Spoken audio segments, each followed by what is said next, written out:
수시를 지원해야 되는 철이 아주 코앞에까지 왔습니다. 그래서 2024 수시 어떤 전략으로 지원을 해야 수시에서 합격할 수 있을까, 이거에 대해서 한번 얘기를 나눠보도록 하겠습니다. 2024년이 그 문재인 정부의 공정성 강화 방안에 의한 입시가 완결되는 해거든요. 그래서 일단 학생부 규제 항목이 굉장히 축소가 됐고 반영하는 내용도 줄어들었습니다. 특히 이제 자율동아리는 반영이 안 되고요. 개인 봉사활동도 학교 바깥에서 한 개인 봉사활동은 반영이 안 됩니다. 그리고 수상경력은 작년까지는 한 학기에 이제 한 개씩 대학으로 넘어갔는데 올해는 일체 학교생활기록부에는 기록을 하는데 대학으로는 일체 넘어가지가 않습니다. 평가 대상에서 제외됐다는 얘기죠. 독서활동도 평가 대상에서 제외가 됐습니다. 물론 학교생활기록부에는 전부 기록이 돼요. 근데 대학에다가 자료를 제공하지 않기 때문에 대학에서 그걸 활용할 수 없다는 얘기죠. 이렇게 됐고, 또 뿐만 아니라 이제 자기소개서가 전국에는 모든 대학이, 물론 카이스트라든지 유니스트, 디지스트 이런 특별법에 의한 대학에서는, 또 육군사관학교나 뭐 간호사관학교 이런 특별법에 의한 고등교육기관에서는 자기소개서를 받을 수가 있는데, 교육부 산하에 있는 정규 4년제 대학에서는 자기소개서를 이제 받지를 않는다라는 걸 갖다 볼 수가 있고요. 또 사회통합전형이 또 의무화가 돼가지고 사회통합전형이 수시로 많이 넘어온 대학도 있고, 반대로 정시로, 서울대는 또 정시로 넘어간 분야도 있거든요. 그래서 사회통합정원이 증가했으면서 또 모집 인원이라든지 아니면 모집 방법이라든지 모집 시기가 많이 바뀌었다라는 거, 그것도 좀 한번 관심 있게 봐야 되고, 해당되는 학생들은요. 그리고 올해 뭐 갑자기나 마찬가지인데 수도권 서울대학을 비롯해서 10개 대학에서 817명이나 첨단 분야 정원이 늘었어요. 정원 외로 늘은 거나 마찬가지거든요. 산업체하고 서로 협력 관계에 있기 때문에 뭐 전부 졸업하자마자 취직이 조건만 맞으면 다 되는 이런 식으로다가 817명이나 늘었고, 비수도권 대학도 1000명이나 늘었거든요. 뭐 경북대학이라든지 충남대학 이런데요. 그래서 이제 이런 분야가 달라지면서 대입 지형도가 많이 바뀌었다. 그래서 이제 우선 서울대학부터 어떤 내용이 상당히 중요하고 주의를 해야 되며 관심을 갖고서 봐야 될지 한번 보겠습니다. 일단 서울대 입학사정관을 오랫동안 하신 진동도 선생님이 서울대를 먼저 설명해 주셨으면 좋겠습니다. 네, 서울대 얘기하니까 인사 다시 드리겠습니다. 진동섭입니다. 서울대학교의 안내자료를 보면 서울대학교가 선발하려고 하는 인재는 국가교육과정에서 제시하고 있는 인간상과 별 다름이 없다, 이렇게 말을 하고 있거든요. 근데 국가교육과정에서 제시하고 있는 인간상이 첫 번째는 자기 주도적인 사람, 두 번째는 창의적인 사람, 뭐 그렇게 돼 있고, 뭐 그 다음에 이제 나머지 두 가지가 교양 있는 사람, 뭐 이렇게 되어 있거든요. 그래가지고 앞에 있는 두 가지의 성격을 갖추고 있으면, 그런 역량을 갖추고 있으면 우리 학생들이 대부분 다 생활기록부상으로는 누구나 다 착하니까, 뭐 배려도 잘 돼 있고 나눔도 잘하고 그렇게 되어 있으니까 크게 문제가 없을 거라고 생각합니다. 근데 자기 주도적인 사람은 자기 주도적으로 스스로 공부하고 스스로 계획을 세워서 자기 삶을 이끌어가고 자기 주도적인 태도를 보이는 사람이고, 리더십이 있고, 이게 내는 서류가 오로지 학교생활기록부 하나밖에 없으니까 학생부에 내가 보니까 내가 자기 주도적으로 이렇게 뭔가를 해왔구나, 뭐 탐구활동을 하고 학습활동을 하는데 리더십을 발휘하고 자기 주도적으로 뭔가 해왔구나, 이런 점이 발견이 되는 학생이라면 내면 되겠죠. 그다음에 창의적인 사람은 그 창의성의 기본이 배경 지식이 많아야지 창의성이 있게 된다고 해요. 배경 지식이 없으면 창의적인 생각도 얕을 수밖에 없는 거죠. 그래서 배경 지식이 있는 사람이니까 이제 학업 능력이 좀 있어야 되고, 그리고 머리가 좀 말랑말랑해야 되고, 또 창의적이기 위해서는 결과에 연연하지 않은 인내심이 있어야 되잖아요. 모호함에 대한 참을성, 이렇게 말을 하는데 그러한 것이 있어야 될 거고, 또 체력도 좀 있어야 된다고 그래요. 건강한가, 뭐 그런 내용들이 들어가 있고요. 서울대학교는 특히 예술체육에 대해서도 관심이 있는지 그 서류 평가할 때 음악미술에서 어떤 그 활동을 하고 어떻게 공부했는지 하는 것들도 반영을 합니다. 만약에 이제 ABC 평가가 될 때 B나 C를 맞으면 이 학생이 왜 성적이 낮을까 하는 것을 보게 되거든요. 아무 말도 없이 그냥 성적이 낮으면 궁금하죠. 이 학생이 왜 그럴까. 그 다음에 학년별로 또 다를 수도 있잖아요. 근데 계속해서 성적이 안 좋다면, 그렇다면 이 학생이 예술 체육계통에 그 좀 충실하지 않은 것이 아닐까, 일부러 버린 것이 아닐까 이렇게 생각할 수도 있습니다. 기본적으로 서울대학교를 지원하는 학생들이 이제 두 가지겠죠. 하나는 사회통합 전형으로 가든가 아니면 이제 일반 전형으로 가는 건데, 정원 내에서 뽑는 방식은 옛날이나 지금이나 똑같이 지균과 일반이 있다. 그러니까 그 기회균형 특별 전형에 해당되지 않는다면, 그렇다면 나는 지균과 일반이다 이고, 그다음에 수시에서 뽑는 그 사회통합 전형은요, 농어촌, 저소득, 국가보건 대상자, 서해 5도, 뭐 자립지원 대상 아동, 농생명 계열 고교 졸업 예정자, 농고죠? 농고 졸업 예정자 4명이 해당이 됩니다. 근데 이런 학생들이 다 지원을 할 수가 있어서, 예를 들면 농어촌 학생이에요. 그러면 이제 수시에도 지원할 수 있고, 정시에 가면 기균 농어촌이 있어요. 근데 저소득이면 수시에 사회통합 전형에 지원할 수 있고, 정시에 저소득에도 지원할 수 있고, 이 부분이 작년하고 달라진 부분입니다. 작년에는 사회통합 1, 2, 3 이렇게 나눠져 있었는데, 올해는 이 부분이 이제 저소득이나 농어촌의 경우에 양쪽에 다 지원할 수 있다. 2번의 기회를 가질 수 있다. 그런 건데, 이제 수시에서 이 서류 평가로 선발하는 전형이기 때문에 누가 더 유리하다 이렇게 말을 할 수는 없죠. 근데 같은 여러 가지 자격을 가진 학생들이 같이 지원을 하지만 자격은 자격인 거고, 저소득인데 나는 뭐 기초수급이고 차상이야 그러면 기초가 차상보다 유리하냐, 그런 건 아니거든요. 마찬가지로 난 서해 5도인데 저 학생은 농어촌이야, 혹은 뭐 저 학생은 보훈 대상자야, 그럼 누가 더 유리할까요? 근데 그 유리함은 유불리는 없다. 그러니까 서해 5도에서 한 명 뽑고 뭐 또 다른 데또 한 명 뽑고 이게 아니다 이거잖아요. 근데 자격만 있으면 그 다음은 이제 학생부에서 좀 전에 말씀드린 공부 잘하고 착하고 이런 학생들을 선발하게 된다는 내용이죠. 그 공부 잘하고 안에 그 다른 뭐 5개 대학교 공동 연구에서 탐구력이라는 것 있었던 것처럼 결국 자기주도적으로 탐구했나 하는 것들이 반영이 되니까, 학생들이 그 학교 다니는 동안에 그런 것들을 열심히 했다면, 앞으로 1, 2학년 학생이라면 열심히 한다면 내 입시가 거의 안 변할 거거든요.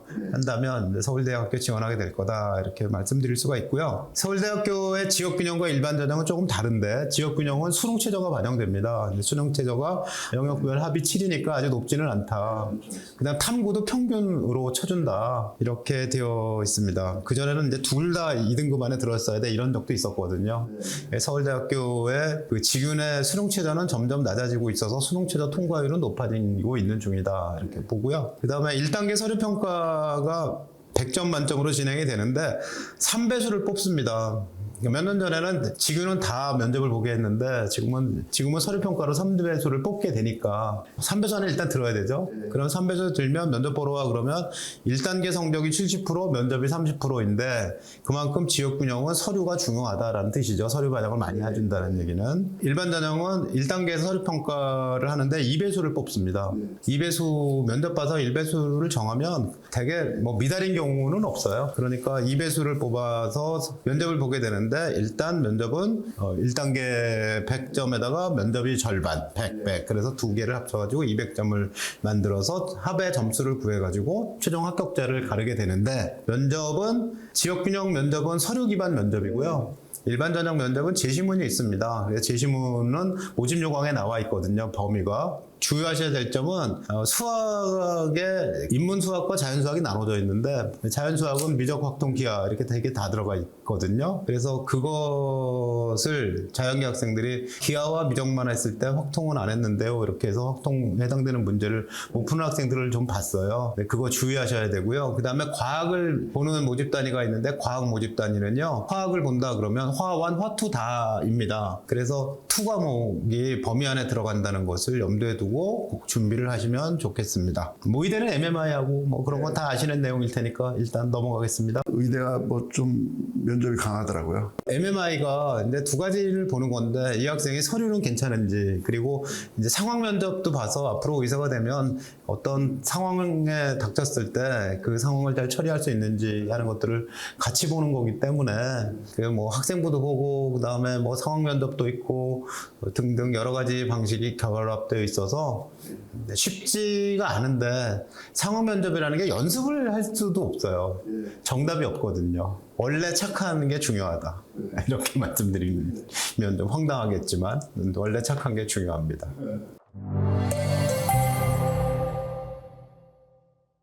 연세대도 달라진 게 올해 꽤 돼요. 달라진 게 꽤 되는데 연세대가 작년까지는 지원을 그 활동 우수형이나 추천형을 갖다 전부 같이 지원할 수 있는데 올해는 둘 중에 하나만 이제 지원할 수 있다라는 것이 좀 특징이 좀 될 것 같아요. 그래서 중복 지원이 추천형과 활동 우수형의 중복 지원이 올해는 금지됐다라는 것을 꼭 알아두시는 게 좋을 것 같고요. 그리고 이제 고교별 추천 인원이 작년에는 학교별 재적 인원은 5%였거든요. 예를 들어서 이제 뭐 200명 재적 인원 200명 있다 같은 10명을 갖다가 이제 추천할 수 있는데 올해는 뭐 큰 학교도 10명, 작은 학교도 10명. 그러니까 요금 바에는 휴문고등학교가 이제 한 400명 되니까 거기서도 10명만 추천할 수가 있는 거고, 요 중대부가 좀 학급수가 작거든요.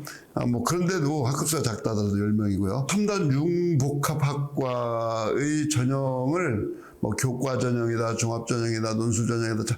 작년에는 뭐 특별 전형 하나로만 이제 종합 전형 운영했는데 요거를 이제 정시에서도 뽑을 수도 있고 또 뿐만 아니라 논술로도 뽑을 수도 있고 하여튼 그런 식으로 좀 다변화시켰습니다. 그리고 특히 이제 추천 전형에서 학생부 교과 전형인데 추천 전형에서 수능 최저 기준이 없거든요. 수능 최저 기준이 없는 대신에 작년에 면접을 40% 정도로 상당히 높였었는데 올해는 면접을 갖다 30%로 좀 낮췄어요. 이게 요거 왜 낮췄을까 봤더니 아무래도 면접의 변별력이 너무 커가지고서 그 30% 정도를 이렇게 낮춘 듯해요. 그래서 연세대 같은 경우 수능 최저 기준이었기 때문에 면접 준비를 철저히 해야만이 마지막에 합격할 수 있다 이제 이런 것을 볼 수가 있고요. 그리고 이제 그 아까 계약학과나 IT 융합공학과 이런 데서 상당히 그 전형 방법을 갖다 다양화시켰다고 그랬는데 시스템 반도체학과로 반도체공학과죠. 정원이 100명이에요. 정시에 25명을 뽑고 75명은 수시에 뽑습니다. 그러니까 지금 관심이 굉장히 많을 것 같아요. 요 시스템 반도체공학과가 의대 가려고 하는 학생들도 아마 관심이 많을 것 같은데 근데 이제 학교 추천형이라고 해서 학생부 교과 전형으로 20명을 뽑고 활동 우수형이 있습니다. 활동 우수형에서 38명을 뽑고 기회균형 전형에서 기회균형 자격이 되는 학생들 중에서 5명을 뽑고 논술 전형에서 또 12명을 뽑습니다. 그래서 이 시스템 반도체공학과를 관심을 가지고서 만약 지원한다 같으면 상당히 좋은 결과를 얻을 수가 있을 것 같습니다. 연대가 사실 뭐 전형 방법이라든지 모집 인원이라든지 그런 면에서 크게 바뀐 게 없거든요. 역시 그 연세대는 고려대나 서울대와 달리 지금까지 보면은 내신 성적을 많이 보더라고요. 그래서 합격한 학생들의 뭐 공대든 아니면 중하위권과 그 학생들 교과 성적이 대부분 1점 몇 등급이거든요. 2등급만 넘어도 뭐 상당히 힘들기 때문에 일단 내신이 좋은 학생들은 특히 이제 그 학교장 추천 전형 같은 경우는 수능 최저 기준이 없고 하기 때문에 비교과가 그래도 꽤 괜찮은 학생들 같으면은 연세대를 지원하는 것도 아마 좋은 기회를 노리는 것이 아닌가 이런 생각이 듭니다. 추천 전형의 경우에는 면접이 있으면 최저가 없고 최저가 있으면 면접이 없고 그런 식으로 되어 있는데 그만큼 면접으로 갈라낼 자신이 있다. 수능 최저만큼의 어떤 학력을 점검할 수 있는 그런 의미가 있다. 그렇게 하는 거겠죠? 네, 그렇습니다. 면접이 강도가 좀 셉니다. 그동안에 보면 어느 학교에서는 재적인원 5%의 학생을 추천하라고 그러는데 5% 다 못한다고 그렇게 말하기도 했었는데요. 학교형 10명이라도 10명 다 추천할까요? 대략 보면은 이제 뭐 합격한 학생들 1점 몇 등급이기 때문에요. 한 학교에 1점 몇 등급인 학생들이 거의 뭐 3명, 4명밖에 안 되거든요. 그렇죠. 예, 그렇기 때문에 뭐 2.5등급 이렇게 되는 애가 추천받아서 합격하는 것도 아니고 그래서 연대 정도 되면은 한 학교에서 기껏 추천받아야 한 3명, 4명 이런 정도더라고요. 그리고 또 경쟁률도 보면은 작년에 연대가 경쟁률이 상당히 낮았어요. 고대는 경쟁률이 높았는데 작년에 고대는 이제 일괄 전형으로도 많이 바뀌었고 자기소개서를 안 받았어요. 고대가. 연대는 받았고. 그래서 이제 그런 면 때문에 연대 쪽에 지원을 안 해가지고서 연대는 경쟁률이 작년에 상당히 낮아졌고 고려대는 상당히 높아졌어요. 이제 그런 점도 있기 때문에 올해는 이거 작년에 뭐 연세대 빵꾸 날 정도로다가 굉장히 뭐 경쟁률이 낮았다는데 이번은 관심을 좀 많이 가질 것 같은 생각도 듭니다. 그래서 하여튼 뭐 경쟁률이 열어봐야 알겠지만 추천을 좀 받아가지고서 교과 전형이라든지 아니면은 일반 전형이라도 과감하게 지원해가지고서 한번 도전해보는 게 좋지 않을까 이런 생각이 듭니다. 내신이 약간 처진다 하더라도요. 대체로 교과 전형이 일반 전형보다 내신 성적 자체는 조금 높죠. 네, 높습니다. 훨씬 높습니다. 네. 추천을 받아온 학생들이고 학교에서 또 학교장이 추천을 해주는 거기 때문에 뭐 학교 폭력과 연관됐다거나 아니면은 인성적으로 좀 문제가 된다거나 아니면은 성적이 조금 뭐 이렇게 저조했다거나 그런 학생들은 일단 추천을 배제하거든요. 일단 추천을 받는 게 참 중요하죠. 네, 그렇죠. 예, 고려대도 이제 학교 추천 전형하고 이제 학업부 수전형이 이제 학교 추천 전형은 교과 전형이고 학업부 수전형은 이제 그 종합 전형인데 복수 지원이 또 연세대하고 마찬가지로 서로 복수 지원 못하도록 놔뒀으니까 둘 중에 하나만 선택해서 지원을 하는 얘기고요. 연세대와 달리 고려대는 수능 최저 기준을 조금 그러니까 이제 학생부 교과 전형에서는 작년에 3합6 인문계 쪽은 3합6이 대부분이었고 자연계 쪽은 3합7이었는데 요거를 인문계든 자연계든 전부 3합7로 조금 이렇게 열어놨습니다. 수능 최저 기준이 조금 더 낮아진 거나 마찬가지죠. 그리고 이제 학업부 수전형에서는 탐구를 작년에 2개를 봤는데 이번에 탐구를 좋은 과목 하나만 봅니다. 하나를 보면서 4개 합이 8, 4개 합이 8이기 때문에 상당히 이것도 이제 괜찮아진 전형이고요. 그리고 이제 학교 추천 지원 자격에서 작년에는 졸업자도 받을 수가 있었거든요. 재수생들도 받을 수가 있는데 올해는 재수생들은 안 됩니다. 그래서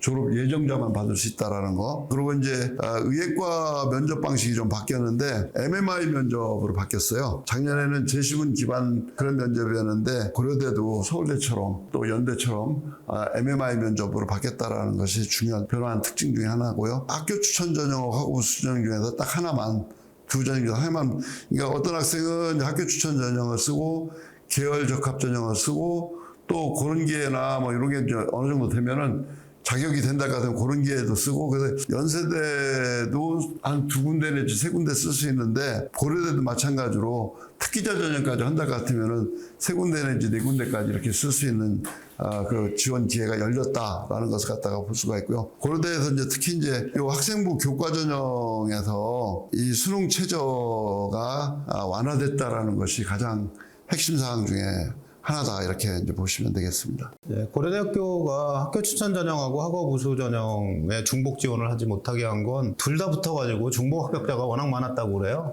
그렇군요. 예, 그래서 그럴 수 있죠. 예. 그래서 둘 중에 하나만 해라 이렇게 한 거고 그 학업 우수 전형과 계열 적합 전형은 그 성격이 좀 다르죠. 이게 사실 가만히 보면 투트랙 전략인 것처럼 보이거든요. 계열 적합은 주로 특목고애들이 많이 오는 전형이고. 예. 근데 이제 특목고 학생들이 많이 오긴 하는데 계열 적합 전형은 계열에 적합해야 되니까 예를 들면 외고 학생이 상경계로 지원한다 그러면 계열 적합이 안 된다는 거죠.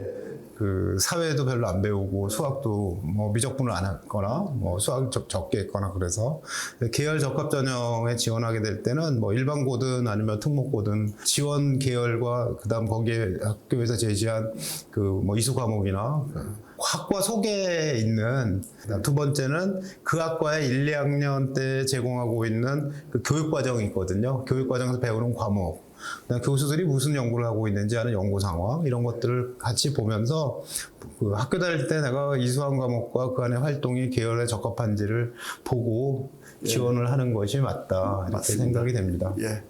그리고 또 이제 올해 뭐 경희대학, 고려대학교, 성균관대학교, 연세대학교, 중앙대학이 과목 선택 가이드에 대해서 연구를 많이 해서 그렇죠. 지금 뭐 설명회 때마다 그걸 꼭 얘기를 하더라고요. 그래서 예를 들어 가지고서 고려대학이라든지 연세대학에 의예과에 합격한 애들은 무엇을 선택했느냐 봤더니 핵심 과목이 수학 1, 수학 2, 미적분 이건 뭐 다 듣는 거 과목이지만 거기에 이제 물리 1이라든지 화학 2 같은 것이 권장 과목, 의예과 권장 과목이 물리 1이나 화학 2, 또 확률과 통계 이렇더라고요.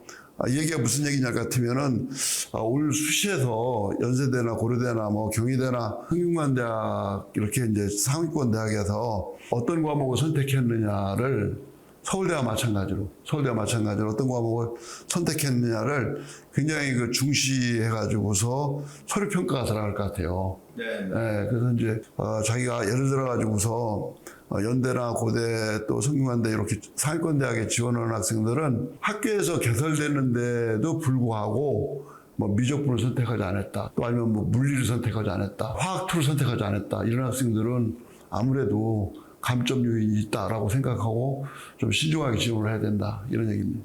그렇죠. 그럼 원서를 쓰기로 마음을 먹고 마지막 순간에 꼭 물어봐요. 제가 물리투 안 했는데 뭐 공대 가면 불리하죠? 뭐 이렇게 괜찮을까요? 이렇게 물어보면 무조건 점수가 이미 다 결정했다며. 네.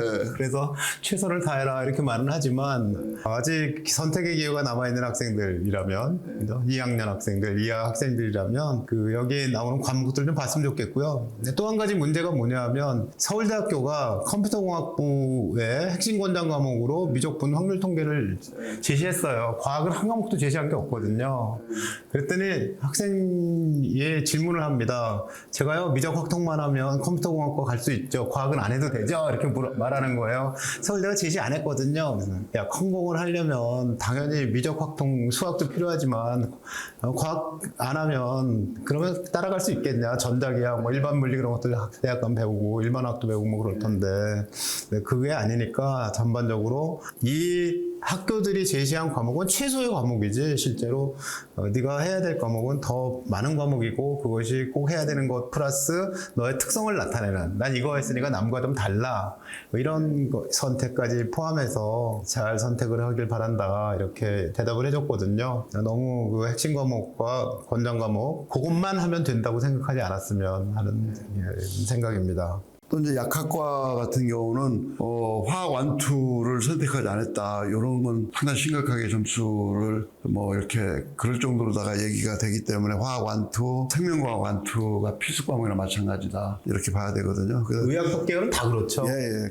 근데 이제 뭐 선택했다 가지고도 좋은 점수 받는 게 아니라 선택하고서도 그래도 1등급이나 2등급 정도 받아야 아, 네가 좀 제대로 공부했구나 이렇게 제대로 된 역량을 갖다 평가받을 수 있기 때문에 관심을 꼭 가지셔야 될 것 같습니다. 전에 어떤 학생이 치대 합격을 했는데 아마 생환지원 봐가지고 들어간 모양이에요. 대학 가니까 생각지도 않게 치과는 화학을 안 할 줄 알았더니 웬걸 화학 때문에 아주 골치를 썩히고 있다고 굉장히 애를 먹고 있다고 하면서 대학 공부를 해야 될 사람이라면 당연히 해야 될 건 해가지고 오세요 그러는데 수시에는 안 하면은 안 뽑는 거죠 문제는. 그렇습니다. 정시는 뭐 다른 방법이 있지만 조금 더 나가볼까요? 서강대학. 서강대학도 달라진 게 이제 몇 가지, 올해 그렇게 많이 달라지진 않았는데, 일단 고교 추천 인원을 뭐 학교에서 이제 10명이 부족하다는 얘기가 좀 있었나 봐요. 그래서 이제 20명으로 학교마다 조금씩 이렇게 이제 고교 추천 인원을 올해 늘렸습니다. 그리고 서강대학도 고려대학처럼 올해 이제 수험생 수가 많이 줄어들고 또 뿐만 아니라 이제 재생도 많이 늘어나는 판국이니까 수능 최저 기준을 완화를 시켰더라고요. 작년에는 세계 등급 합이 6이니까 지역균형 같은 경우는 등급합이 6이니까 평균 2등급 정도야 됐는데 요번은 3개 영역 그러니까 이제 국어, 수학이라든지 영어라든지 탐구 이 4개 영역 중에서 3개 영역 각 3등급 안에 얘기가 무슨 얘기냐면 3개 영역이 9등급이라도 합격할 수 있다 이런 얘기가 되는 거죠. 논술은 요게 이제 3개 영역 등급이 7로 조금 요것도 조금 좀 완화시켰어요. 작년에 6이었었는데 올해는 이제 7로 좀 이렇게 또 완화시켰다라는 것을 갖다 볼 수가 있고요. 하여튼 이런 식으로다가 수능 최저 등급을 많이 완화시켰다라고 볼 수가 있습니다. 나머지는 뭐 거의 바뀐 게 없는데 학생부 비교과 영역에서 출결 성적을 반영하는 걸로 요 학생부 교과 90에 비교과 10에서 이제 출결도 보고 봉사활동도 봤는데 봉사활동은 안 보고 학생부 교과 90에 비교과 10인데 비교과가 출결만 반영한다. 이 학생부 교과 전형에서요. 봉사활동이 아주 적어도 점수가 깎이지 않는다 이렇게 볼 수 있고요. 작년에 고교장 추천 전형이라는 거를 지역균형 전형으로 이렇게 바뀌었어요. 그러니까 그런 것도 좀 전형 명칭이 좀 바뀐 것도 좀 관심을 가지시면 괜찮을 것 같습니다. 나머지는 뭐 크게 바뀌지 않고 서강대는 학생부 최저 기준, 하여튼 뭐 학생부 교과 전형이든 종합 전형이든 최저 기준만 완화시켰다 이런 정도만 아시면 좋을 것 같습니다. 네, 그래서 이제 지금까지 뭐 서울대, 연세대, 고려대, 서강대 이번 수시 전형에서 달라진 점을 한번 봤는데요. 올해는 모집 인원이라든지 뭐 그런 면에서 별로 크게 바뀐 것이 없다라고 생각하시고요. 아까 처음에 말씀드린 것처럼 산업체하고 연관된 학과들 중에서 반도체학과라든지 인공지능학과라든지 이런 첨단 산업학과가 상당히 모집 인원이 많이 늘어났고 신설된 학과도 꽤 있으니까 관심을 가지는 것이 특히 이제 서울대라든지 연세대 이쪽에서 인원이 꽤 늘었습니다. 관심을 가지는 게 좋겠고요. 또 하나는 수능 최저 기준이 좀 완화됐다라는 것이 또 특징입니다. 그리고 이제 추천하는 인원이 서강대라든지 연세대학에서 학교에서 추천해주는 인원이 좀 달라졌거든요. 그런 거 유의하시고 일단 투시에서 가장 중요한 것은 학생부 비교과 성적, 학생부 교과 성적 이런 것들이 중요하다라고 생각하시면 좋겠습니다. 전체적으로 보면은 첨단 중흥합학부의 추가 인원 때문에 공대 인원이 전반적으로 많이 늘었다 이렇게 볼 텐데요. 그 인원이 순증이 된 거라서 공대의 첨단 학부 쪽을 지망하는 학생들에게는 새로운 기회가 되지 않나. 맞습니다. 근데 거기 AI만 있는 건 아니거든요. 네. 예, 뭐 바이오도 있고 뭐 그래서 학생들이 관심을 가져야 될 부분이 있어서 반드시 한번 봤으면 좋겠고요. 첨단 융합학부 지원할까요? 아니면 의대 갈까요? 예를 들어 가지고서 이제 뭐 연세대나 서울대 같은 데 올해 새로 뽑는 학과 같은 경우는 한번 고민해 볼 필요가 있어요. 지금 의대 쪽으로 너무 경도돼 있는 경향이 있는데 최근에 이제 이렇게 발표된 자료를 봤더니 의대 쪽이 앞으로 이제 인공지능 의사가 바로 이제 뭐 그냥 양산 체제까지 돼가지고서 보급이 될 가능성이 미국은 크다. 일본 같은 데는 뭐 인공지능으로 정신과 의사를 만들고 있는 팀도 있다. 정신과 의사를 갖다 인공지능으로 하는 게 훨씬 낫대요. 뭐 그럴 정도로다가 이제 의사 세계에 인공지능이 굉장히 빠르게 오고 있는 것 같고 또 하나는 원격 진료가 그러니까 이제 예를 들어 가지고서 여기서 뭐 백령도까지 안 가도 되고 부산까지 안 가도 되는 거죠. 그런 정도로다가 원격 진료가 또 이제 일반화되고 있다. 그러면은 점점 이렇게 되게 되면은 아무래도 의사가 활동할 수 있는 영역이 축소되고 그 시장도 굉장히 또 작아질 수가 있다. 이런 얘기를 하고 있는 미래를 내다보는 사람들 그런 얘기를 많이 하게 됩니다. 그래서 그런 것보다도 그런 인공지능 의사를 만든다든지 또 아니면은 원격 진료를 할 수 있는 어떤 시스템을 갖다가 개발하는 그런 쪽에 그 개발자가 되는 것도 괜찮은 생각이다. 그렇다 같으면은 지금 시스템 반도체 학과라든지 아니면 뭐 바이오 쪽도 굉장히 많이 새로운 거가 생기고 있거든요. 바이오 쪽이라든지 이런 쪽으로 해서 한번 시야를 더 넓혀보는 것도 중요하지 않나 이런 생각을 가집니다. 입시공학적인 얘기로 서울대학교의 첨단 융합학부의 그 합격선은 약대보다 약대와 같을 것 같아요. 저희가. 비슷할 것 같다. 예.